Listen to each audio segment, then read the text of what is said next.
Good morning, everyone.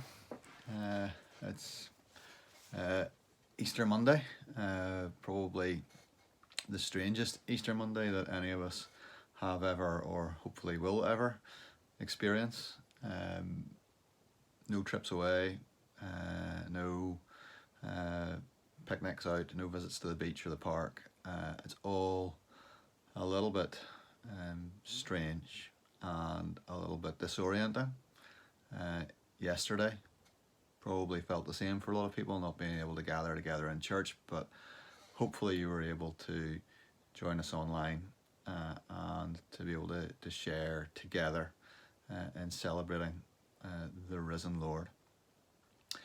This week, as we continue to do these daily devotions, and we are going to continue to do them, and hopefully over the next little while get a few different contributors in as well. But this week we're going to look at some of the resurrection appearances of Jesus. And I want us today to think about two disciples early on who were very confused about what was going on. Two disciples making their way back to Emmaus from Jerusalem on Easter Sunday evening. Let's read about them. That very day, two of them were going to a village named Emmaus, about 7 miles from Jerusalem, and they were talking with each other about all these things that had happened. While they were talking and discussing together, Jesus himself drew near and went with them, but their eyes were kept from recognizing him.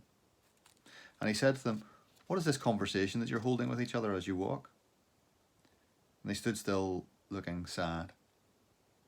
Then one of them, named Cleopas, answered him, "Are you the only visitor to Jerusalem who does not know the things that have happened there in these days?" And he said to them, "What things?" And they said to him, "Concerning Jesus of Nazareth, a man who was a prophet, mighty in deed and word before God and all the people, and how our chief priests and rulers delivered him up to be condemned to death and crucified him. But we had hoped that he was the one to redeem Israel. Yes, and besides all this, it's now the 3rd day since these things happened. Moreover, some women of our company amazed us. They were at the tomb early in the morning, and when they did not find his body, they came back saying they had even seen a vision of angels who said that he was alive. Some of those who were with us went to the tomb and found it just as the women said, but him they did not see." And he said to them, "O foolish ones, and slow of heart to believe all that the prophets have spoken. Was it not necessary that the Christ should suffer these things and enter into his glory?" And beginning with Moses and all the prophets, he interpreted to them in all the scriptures the things concerning himself. So they drew near to the village to which they were going. He acted as if he were going farther, but they urged him strongly, saying, "Stay with us, for it's toward evening, and the day is now far spent." So he went in to stay with them.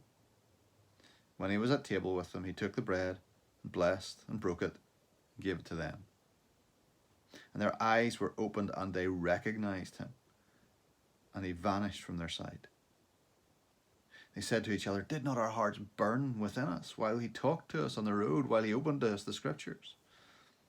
And they rose at that same hour and returned to Jerusalem. And they found the 11 and those who were with them gathered together, saying, "The Lord is risen indeed and has appeared to Simon." Then they told what had happened on the road and how he was known to them in the breaking of the bread.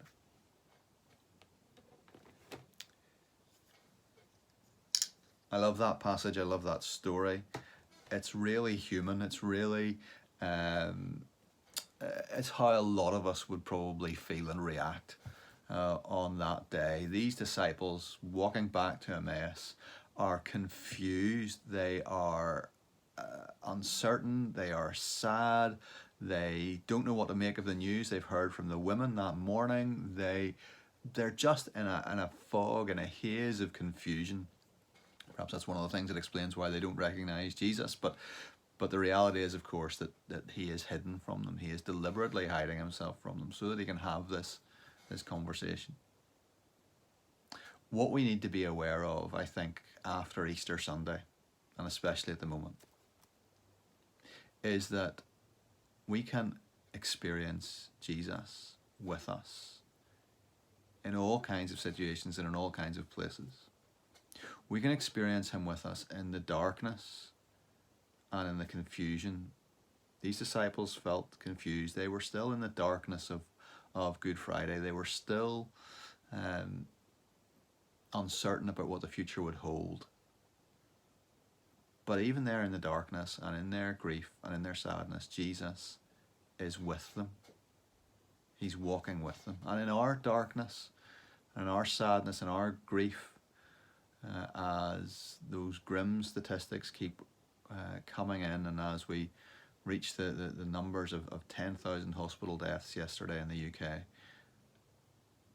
even in that darkness, even in that lament, even in that period where we just feel that things are falling apart at times, He is with us. He is always with us.